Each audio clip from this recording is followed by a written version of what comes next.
I was absolutely bricking it. I can't lie to you. Do you know what? You was like an annoying little brother, I'm not going to lie. If you get on that show, how can you make it different from what you've already watched? I was bricks. I don't know if I'm allowed to swear. I bumped into you. I was on my way to get a McDonald's. I think you were on the way back. Hello! I'm alright, are you? There's no way I'd be able to like live with my life if I couldn't get a slinky on my head.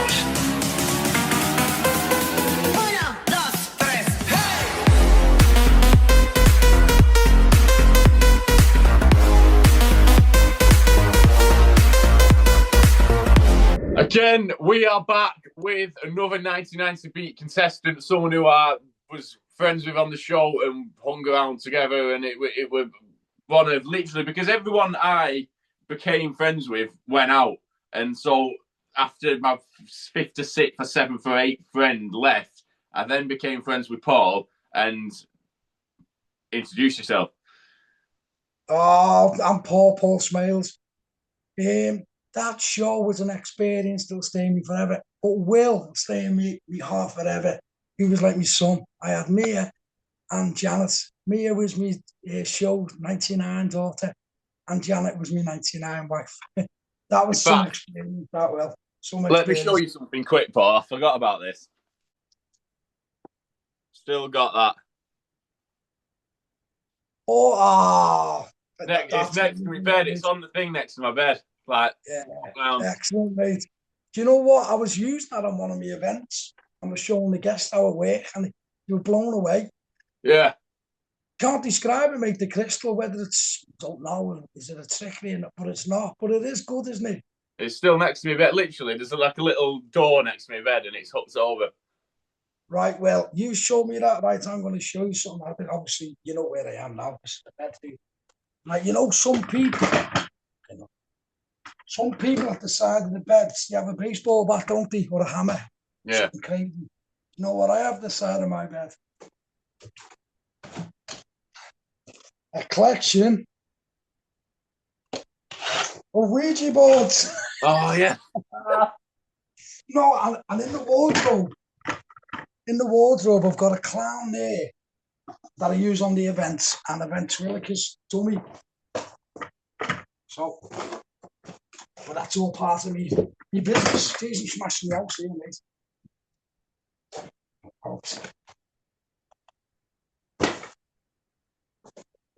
Yeah, that crystal, mate, that's part of the paranormal stuff we use on that, mate.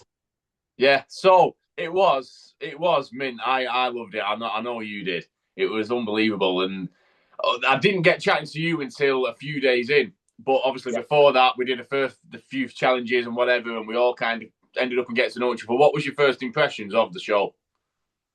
Well, you're nervous to begin with because these are people you've never known before.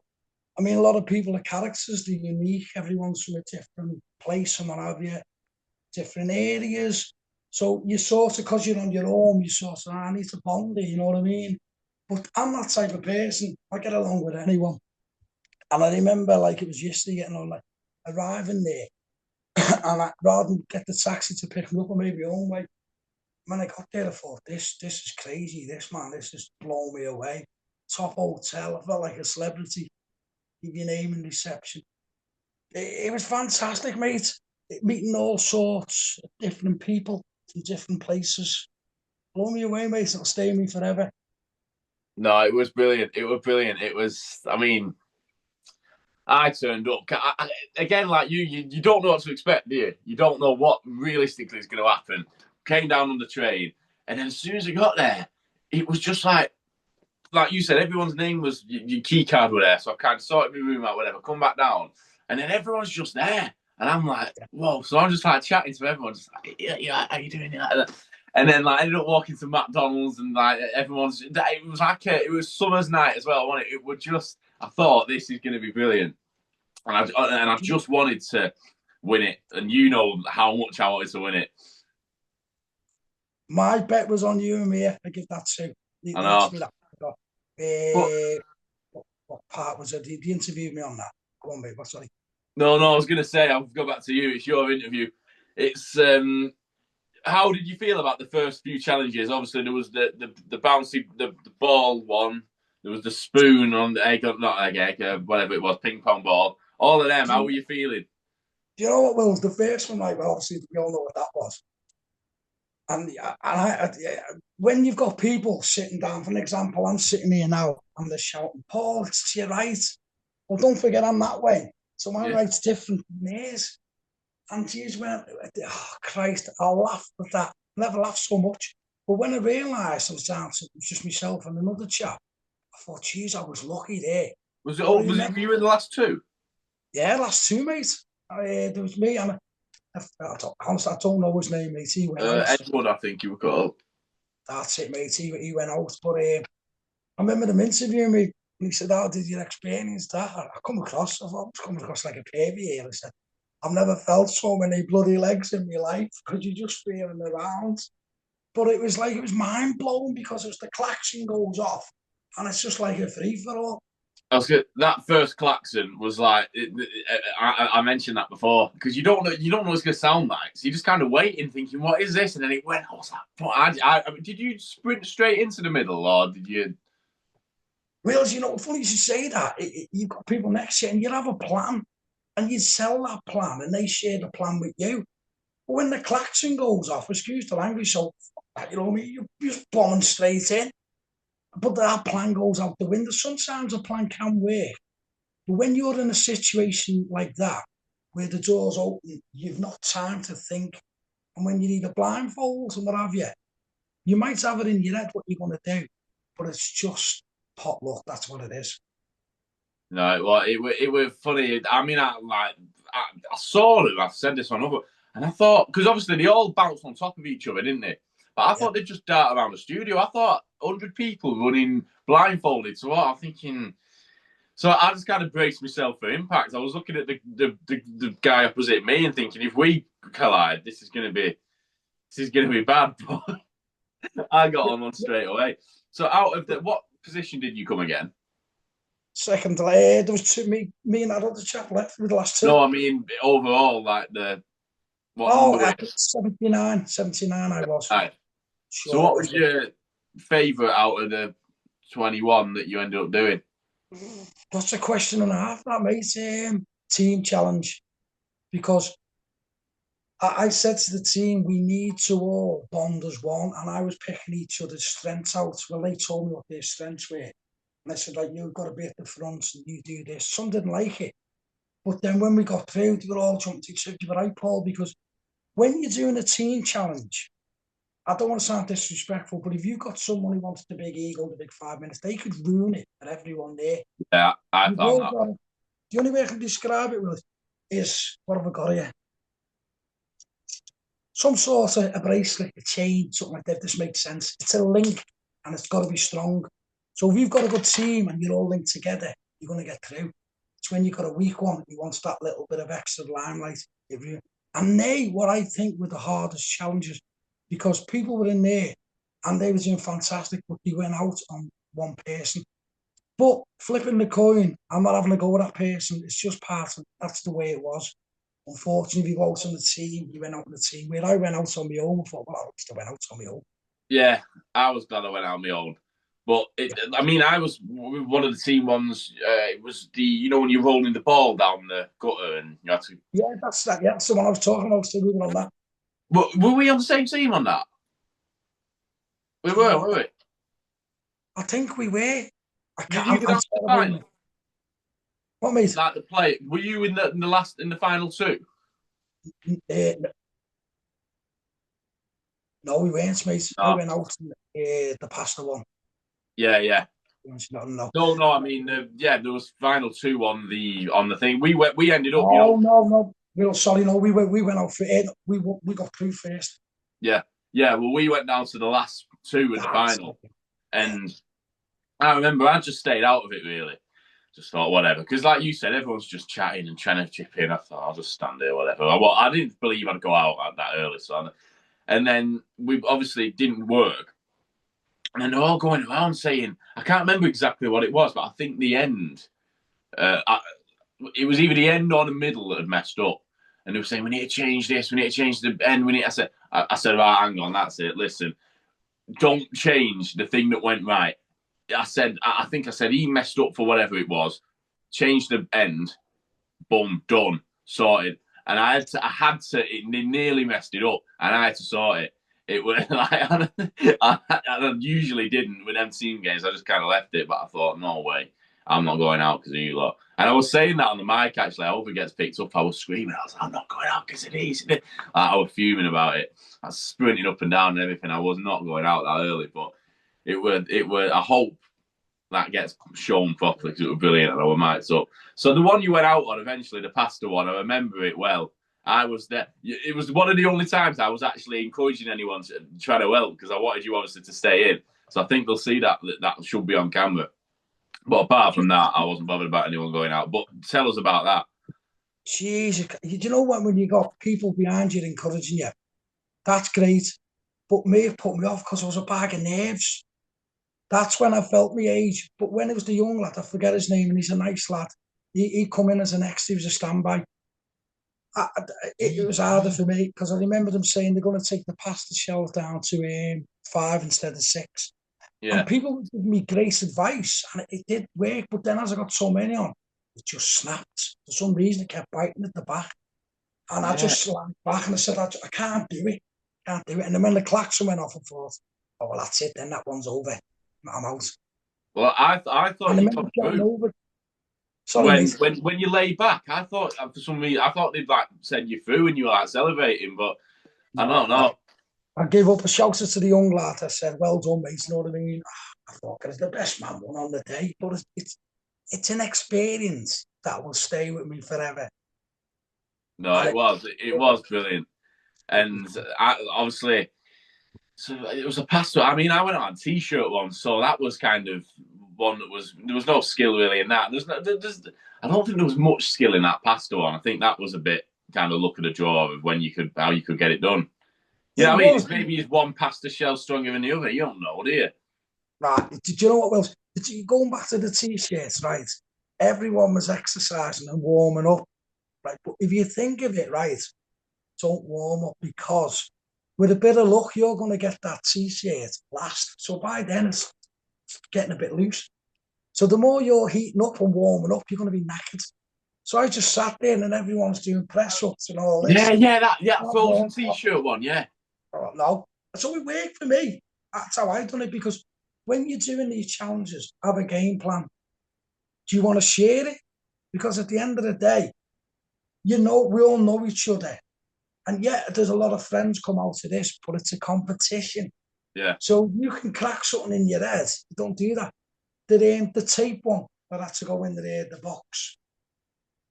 When that reel was there, I positioned that, right, where's the end of it? So some people didn't think of that. So some stuff you don't share because you've got to think at the end of the day, it's a competition. And if you can crack that one, you're through, you're further on. Yeah. It's the same with the tape. That was good. Someone said if you count to 5 from when you release it didn't work. But then I worked it out in my head. So how did you do the tape one? How did you? The crowd gave me good advice and he said, right, from once it comes from up there, count to 5 slowly and then click it. Didn't work. Oh, right, yeah, sorry, the tape measure. Yeah, I was thinking of that one. You know, the tape where you had to fit it in. Sorry, mate, sorry, I should have made that clear. No, the tape one, the sellotape, that's what I was saying, the edge of that. Yeah. If you position where it is, that's where you're going to start from. Right, so moving away from that, going on to the actual tape that you're releasing over the tape measure. Sorry, tape measure. I had a bit of trouble with that tape. I got it done reasonably quickly, but it took me a few goals. Yeah, but you worked it out because what I done, I thought, right, I watched every time it went to the first blue line, with the 2 blue lines, you have to get it in between. I think they were blue. I said, right, it's not going on that one. So then I cracked this, I said, right, click it now, and it went right into the middle. Yeah, I had some strategy, and I can't remember exactly what it was. But I did it. But that tape one, were you there for the tape where you had to put it in get the whole roll and put it in the box? Yeah, that's in the lunch box. But I worked out, I thought, like, find out where the beginning of the reel is, because you've got like a few seconds advantage. Because some people are looking for it. But if you can see where it is, you grab it, and that's where you start from. Yeah. But some people make a mistake on, they're wrapping it around themselves. And I thought, no. Well, I did that. No, do it a few times, say that's the tape. And then use that as your guide and start wrapping it over the tape. So I thought I'd work that out. So that to me was pretty easy, that one. Yeah. I just kind of clenched my fist and went like that. So obviously I didn't want it sticking to my hand, but it kind of was. It just went, and then I just put it straight away. But I saw people putting it on the floor and everything, and I'm thinking, see, everyone has a different method. It might work for some, it might not work for not. You've just got to think, how can I outdo them? Because that's what it's about. You've got to outdo these people. And if you want to put it on the floor, like you said, if it's not working and more people are going out before, you've got to abort that one and go for option B. You've got to I've got about a few chances in my head here. But then that didn't help me with the pass there. no, that passed one. It went I got it quite quick, but the only reason I think I got through quick was because the marshal walked past me. So I did it, and then she went, do you know what I mean? So maybe you had late, because a lot of that was, if the marshal wasn't there, you're lying there waiting for it to snap. So it's, again, there's bits of luck in everything, but there's luck in every part of life, isn't there? So you can't. Oh, totally. I mean, it was just a game show at the end of the day. And like I say, it was an experience, and you think it's pot luck, like you say. What was your favourite part about the show? I wouldn't say the slinkies. I wouldn't say the first one with the balls. The team, because everyone realised we need to bond, and I'd say that was my best one, because we got through, and we were all so happy, and they were saying, you were right, we done that right. Because I forget the lads' names, there two of them, and they done basketball and stuff like. You're at the end, so you're using every day different person's abilities and experience that they've got in walk of life. One might be, I don't know, football. You're playing football, you can kick the ball, that makes sense. But we all teamed well there, and it was a good team. I'd say it was my best one, that. Yeah. And obviously there's some big characters in there. Obviously it was 100 people, so obviously there would have been. Do you think there'll be? I've kind of come up with this question for like a lot of the people I've spoke to. Do you think there'll be heroes and villains in this show? There'll be what? Sorry, mate. Do you think there'll be heroes and villains? There will be, because you've got to have someone who's got to push that one down. I'm better than you and all this. And that's part of life, and there will be. I just want to be remembered as someone he's old and what have you, but he had a great time, and age is just a number. And I'll tell you something, Will, about age. When I pallied up with Janice, so to it, and I said this on the team chat, and I'll say it now on the podcast, people watching, age is just a number. Because what we've done, we went over to a group of young people, and they know who they are, they're watching this, and they went out before us. And they pulled a face when we come over. It's like, fuck, here's the old ones. Age is just a number. Yeah. We've got experience. And like I say, it was an experience for everyone, from young to old. So let's go into what you do then, day to day. Obviously, you've got quite an interesting life. You do, well, tell us what it is. The paranormal thing, that's something I've done for years, mate. I love it. I'm intrigued with listed buildings, and it fascinates me history, because I love telling the history of old buildings. Because when we all look at our lives, Will, what are we doing? We're walking around and we're looking at our phones. Yeah. Without that, we'd be knackered. You sit around your dining room table, there's no communication no more. So I love going to hire these haunted listed buildings, selling tickets for the guests, telling the history and them and it's a laugh more than anything. And it's an experience as well. Something I enjoy, mate. And I also raise funds for charities. I do that on the events. So how did you get into all the paranormal stuff? That takes me back to, I'm 61 now, that takes me back to about 12 years of age. We were brought up in a place in Liverpool. So there's a few scousers who are on the show, they'll know where this is, Scotty Road. It's just full of history and what have you, and it's an old place. And there was a church there called, it's still in now, St. Anthony's. And Mum and Dad used to drag us along to church. When you were a kid, you think, that, I was on the go, but you went because you're a Catholic. And I always remember my mum and dad talking to a priest over there a while, and I'm just talking to this priest next to me. He's intriguing me, he's just talking away, blah, blah, blah. And then I get off and said, Mum was talking to that man over there. He said, there's no priest in here, there's the only priest. And well, he was 8. He said, don't know. But since then, I've had experiences where I've seen things that are corner of my eyes. Don't see dead people, you know what I mean? You see shadows and things like this, and you feel there's something around you, because there's got to be something else out there that is now. There's got to be an afterlife. So I just went into the paranormal world where I worked for this big paranormal company. But then I thought, you know what, I'm going to break away from that and do it myself, and get more into it and tell the history about these buildings and share my experiences. But on that show, there was my spirit guide was following me, and one of them is my sister. She died from spina bifida, and I always feel a presence around me. In fact, the weird thing about this, right, you'll sorry, you ask me about the paranormal because I won't shut up like that now. But anyway, when she passed over, she had this teddy bear, and I used to have her in my camper van. And it's like a really holy thing, and I brought it on the show. And each challenge I did, I was saying, Caesar, see if we can help me get through on this one. And I seen to did, I could feel the presence there. But near the end, I thought, I can't rely on that Caesar. I'm not just saying that I went out. But I always feel the presence of a spirit around me on the events. And there is a spirit child. And it's weird, this, Will. Tommy, his name is. He's 12 years of age. He's got red hair. I'll tell you the tale about that. It's a place in Liverpool, Newton Park Hospital. Now, the owner, he used to be a good friend of mine. And he was telling me about it, showing us around. Well, I used to do paranormal events there. And some guests would come along, and they were mediums or psychics. And he used to always say to me, there's a little spirit called Tommy, follows you, blah, blah, blah. So in certain parts of the buildings, I could feel my pants getting pulled at the bottoms, and I could feel a warm thing around the bottom of my legs. And I thought he must be here. So what I do on my events, I put his name in an envelope, his age, his name, but I don't tell the guests. And on certain buildings, I'll pick up on spirits, and I put that in an envelope. So my difference than other events is guests are doing their activities, some might be doing a Ouija board, and I've told them nothing about what I'm telling you now, and they'll go, I'm picking up on a spirit called Tommy, and I'll go, come on, if you come off. So they come off, and I say, I open that envelope and ask questions. I said, but throw a red herring in, and they go, Tommy, have you got black hair? I go, no. What colour hair have you got? RET, and you go, fucking hell.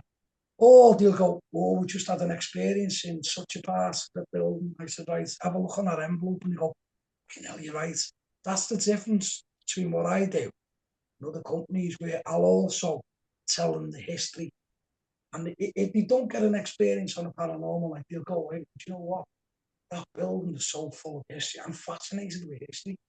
Yeah. Just intrigued with it, mate. No, it is fascinating. You sent me a video from, is it a castle that they used for the traitors? No, that was Anton Tech, I'm a Celebrity. Yeah, that was it, yeah. Was it in Wales? Yeah, what it is, I run their events now. So what they do, they just advertise the ticket sales. And they'd say, look, Paul, we've got so many guests, will you run it for us? I said, sounds. Because when you're running a paranormal, any type of business, there's a lot goes behind the scenes. You've got your advertisement, your public liability, your ticket sales, where I thought, I need to start slowing down. So I thought, well, I'll do this for the castle because I know the trustees. So they just tell me when they've got dates. They say, will you run it for us, Paul? I said, yeah, I'll share it on my website as well. So we'll do that, and then I just give them an invoice. It's great, mate. And he let me stay over, so I'm in my tent, overlooking like the River Mears. It's great, mate. So going back into the TV world and all that kind of stuff, obviously you've done 99 to Beat. Do you want to do more? Is it something that you want to do again and you'd like to go properly into? Yeah, total TV shows. I actually appeared on a Paranormal Lockdown. That's an American paranormal show. It's equivalent to that Most Haunted. So they asked me to appear on that to tell the history of a location in Liverpool. Yeah, I auditioned for Traitors, Squid Games, Deal or No Deal. I'm going to be honest with you, mate. They said you could have went on there, we could have put you forward, but because you're tied to the show, we can't do nothing. Yeah. So I'll just wait on that. But yeah, my ambition is to go on that teal on all teal. I'd love to go on that. Yeah, no, yeah. I can see it. I think that'll happen. I think you'll end up doing that. Would you do Big Brother? Oh, Jesus, no, you want people who are young, i.e. yourself, with all the teeth. I'm not a 26 pack. No, forget that, Will. That's for you, lad. I wonder at some point it should be good. So who That's did you think? I know you obviously mentioned you thought I'd go very far, but who did you see as potential winners? It was me.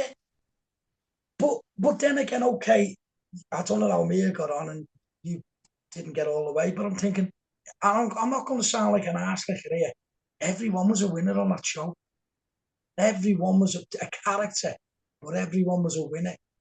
And that's it. You can say, well, all right, so-and-so won. Does that make him better than the rest? Oh, yeah, better than the rest. We were all winners, mate. No, it was great. It was. Like I said, it was just a ridiculous amount of characters. Ridiculous. And I mentioned this before. It almost became your life, didn't it? For however long you were there, everything you kind of forget the entire world, and you're just there in these studios with these people making footage. But no, but that's true what you're saying, Will. Running on that.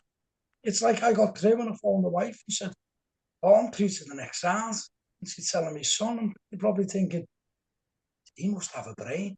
And then the next day we got through and I'm phoning it. And I felt, yeah, this is going great.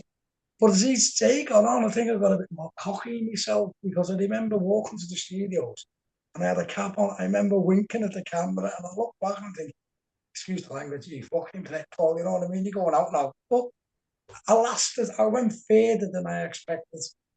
Yeah, no, it was great. It was unbelievable. And I mean, even like I said, everyone went out. But I'm kind of glad that the people I've kind of become mates with, because I made one friend who went, and then eventually we stood around, weren't we, in the Hilton Hotel and just got chatting away. And then after that, it was just strategy was quite good because we were just discussing everyone and what do you think of them, what do you think of them, what do you think of them, and then just you're a very helpful person to that. And I wish we'd both like reached the final or something. That'd have been brilliant. Do you know what, Will? You've got a sense of humour that's similar to me, and it's nice to meet a person like you, and you're genuine, you're a good person. It can be hard to find people like that, and you're good, and you'll always remain in my heart. But what you're saying there, it's a pity we both didn't get through to the final. I disagree with that, mate. Not in a disrespectful way, because I'll be thinking, do you know what I mean? I wanted that money, and vice versa. Yeah. And then you could say, okay, should we fix it so you win and I've got off? That has happened before, and then people can turn away. No, if I would have got through to the final, I'm not just saying this, I think to myself, I'm all right here, you know what I mean? I probably might think, no, let you have it. Yeah. Not because you need it more than me, because I'm thinking, I've had the experience. I can't. Do you know what? Well, I couldn't put a price on it from getting through to, I think, the second series. That was worth more than 25k to me than that, anything, winning the prize. Yeah. If you're going to ask me, if you're going to go to the, let's just say, remember what the Fonz used to say, hey, you want to talk about that? Anyway, I can say about that, everything's an experience. And I thought, you can't put a price on that. Yeah, definitely. I mean, I'm not being funny. I obviously wanted the money and I wanted to win it. And I'm like, but walking away from it, and as money orientated as I am, the money wasn't in my head when I don't look back, and I do obviously look back and think, yeah, I would have loved to win it, but I don't. I look back and think, wow, that was. It was. I've said it a million times. It was the best thing. It was the best week of my life. Yeah.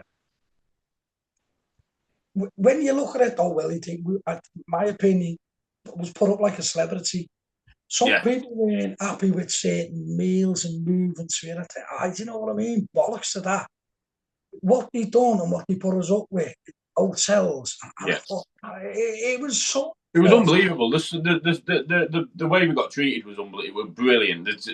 Permanently, every meal, every hotel breakfast, hotel rooms. It was. And that initial TV are very good at what they do. Do you know what I said when I went out? Is it Mike who does the interviews? Was it Mike? I forget his name. I'm The not chap, sure, to be honest. In the back room or in the... yeah, in the back room, when you go out, you have the final chat. Yeah. What was his name? I don't know. It was a woman for me. Oh, no, this was a fella. And I said to him, can you hear this for me, please? If it gets shown, he said, come on, what are you going to say? I said, I'd like to thank the cleaners, the porters, the runners, well, not the porters, the cleaners, the runners, the catering staff, then the marshals, and upwards like that. Thank you all. I said, because without them, the show wouldn't have gone ahead. And he said, Yeah. you know what? Well, that's fantastic, but we can't say that. Really? So when we were all going, yeah, we were great, CC great. Without them, it wouldn't have happened. And I said to one of the runners, I didn't know his name, and I said, no, look, I thank you, because without you, and he said, you know what, we never get told that. I said, well, I know from when I used to work in hospital, you're on the front line, you're making that clock, the machine work, but without you, it wouldn't. And he said, no, that's a good point, that. And I said that, and when I got interviewed, he said, well, I get it. He went, to be honest, Paul, he said, I don't think it will. But it should do, because without them, it wouldn't have happened. Yeah. No, it was great. They were. You'd finish a challenge, you'd go back, and then boom, they've sorted it again, It's all set. You go back in, and there's llamas there, or there's something else, all tables set up, and all sorts. The way they choreographed it, if that's the correct word to use, was that you could see that it were very professional. There was organisation you know what I mean, all the time. It were mint. But yeah, it's funny. What would you say now to you a year ago, not knowing you go on this show? What would you say looking back? Well, that's a hard one, mate. A year ago, we wouldn't have got on it. What would they be saying? I can't answer that, mate. I just think, well, I never got on it. Because I look at my life and I think I try different things. And I want to take outside the box and be different than other people. I mean, to look back, mate, is that what you're saying? If I could look back, what I would have feel about where I am now? Yeah. Tick, the box ticks, I've done that one. I'd say it's a bucket list going back. I want to do this, and I've done that. Been on TV, been on it twice now. I thought, well, I've done that. It's a good thing. What do I want to do next? Parachute jump. Will I get round to it? I don't know. I want to appear on another show. Deal or no deal. If I can get on that, it's an extra bonus. Yeah, you know, we need to get on it at the same time. You know, Squid Games, it's a lot of prize money. Yeah, but I can't do Squid Games until I'm 21. I'm only 19. You've got to be 21. Oh, I didn't know that. Yeah.